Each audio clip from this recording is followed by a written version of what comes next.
A soccer fan. You watched the game last night? Soccer fan, corner kick me. An opinion, what you saw. Team USA buried Bolivia. First game Copa America tournament.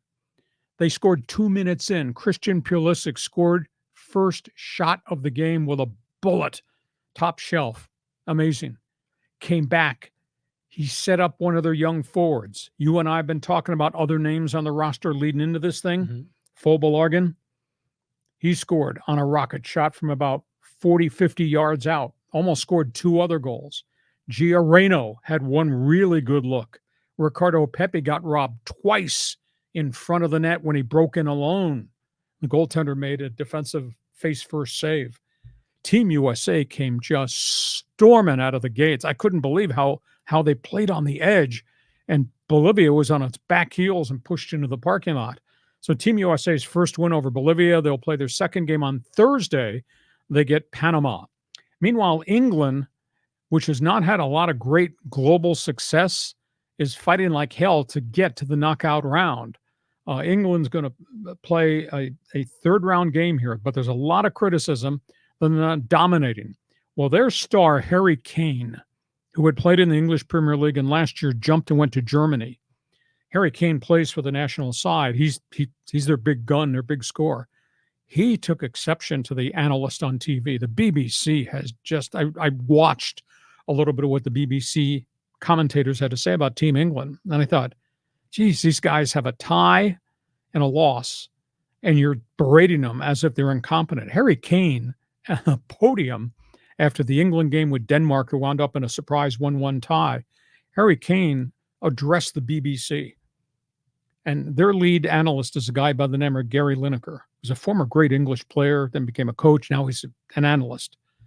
And he said, we have not had a lot of greatness in English football in the last decade or so.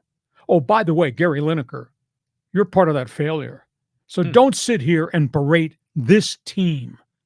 We're doing everything we can. How about a little support from the fans in London rather than condemnation on the whole island because everybody watches BBC and what Gary Lineker has to say? So it was really interesting to see that. Third topic on the table. I don't know if you watched golf on Sunday. Man, it was kind of cool. Then it was kind of ugly. And then, wow. Scottie Scheffler won the Travelers Championships in Connecticut. He really played well. He had the lead. One of his best friends from the state of Texas, Tom Kim, a South Korean, caught him on the 17th. And they're going to the 18th, shooting onto the green. And Scheffler puts his second fairway shot onto the green. Kim, who had played really well to make up and catch him on the leaderboard, puts it in a bunker. So Kim finally chips it out and gets it onto the green. As they're walking up to the green, 6 protesters come running out of the stands with spray paints. And they spray paint the green. Right. They're greens. They're protesting pollution and all that. Yeah. And the cops were running out there, jumped on them, handcuffed all these protesters and dragged them off. But it stopped the tournament for a good 20 minutes because there was all the stuff on the greens, and we didn't know whether it was powder. You know, my first thought was somebody throwing fentanyl out there to try to create an international incident. Yeah. I was absolutely floored. So they stopped it, and they dragged the 6 protesters off, and then they came out with it, cleaning workers, and they scraped the greens, and they had to reset the hole because the protesters had thrown all the stuff. I didn't know it was paint at that time. It looked like powder to me. They threw it where the hole was for the 18th green. Mm-hmm. So they cleaned it off. They went and changed holes, moved the hole and the flag further away, and they wound up being a playoff. They had to replay the 18th hole because it was an extra playoff hole. And Kim missed it, and Scheffler won it. The shocker to me is CBS, and I mean, they do such a phenomenal job on the PGA Tour. They ignored the story. We saw Really? we saw a little bit that there was a protester. We didn't know the depths of the protest. And Jim Nantz and the crew didn't really talk about it, any specifics. And they never, ever showed the replay of the actual incident. Now, I understand you don't want to show streakers and stupid people because that eggs other people. Hey, watch me do it next time. Mm-hmm. But this was a major incident and a major tournament right on live TV.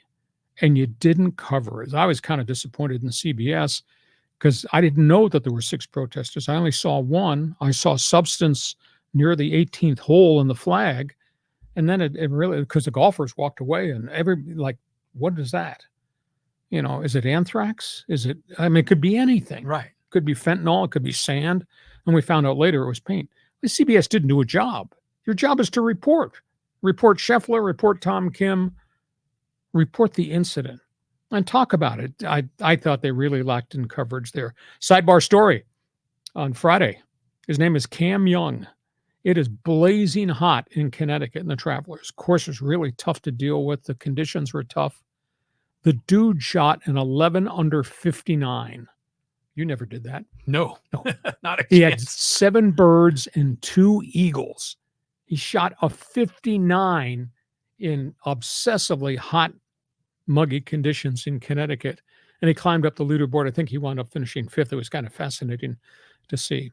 Okay, so John, Team USA, Harry Kane talking down the BBC. And did CBS drop the ball with the golf tournament coverage the way it occurred?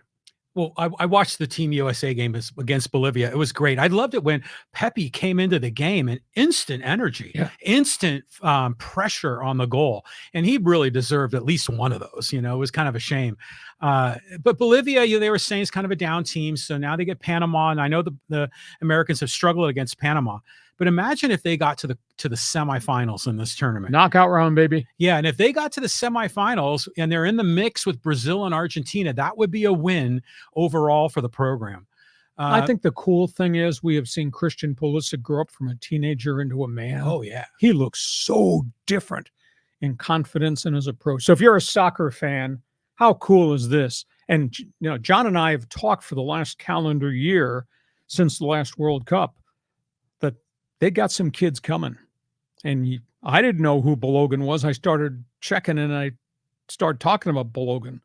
Man, he was on fire. He is so fast and so big and so rangy and athletic. And he and Pulisic, and then all of a sudden Reyna gets opportunities. And then we saw what Pepe did. So I just think there's an awful lot of firepower. It's no longer Christian Pulisic against the world. So soccer fan here in America should kind of be excited. And we'll see if they can dominate the rest of the group play, move to the knockout round. Yeah, I mean, I hope they can pull this off. But wasn't it interesting on Christian Pulisic's goal, really early in the game? It was a corner kick, and they sort of conceded. They didn't shoot the ball into the box. Instead, they just kind of tipped it out, and then he went into the corner of the box and hit that laser.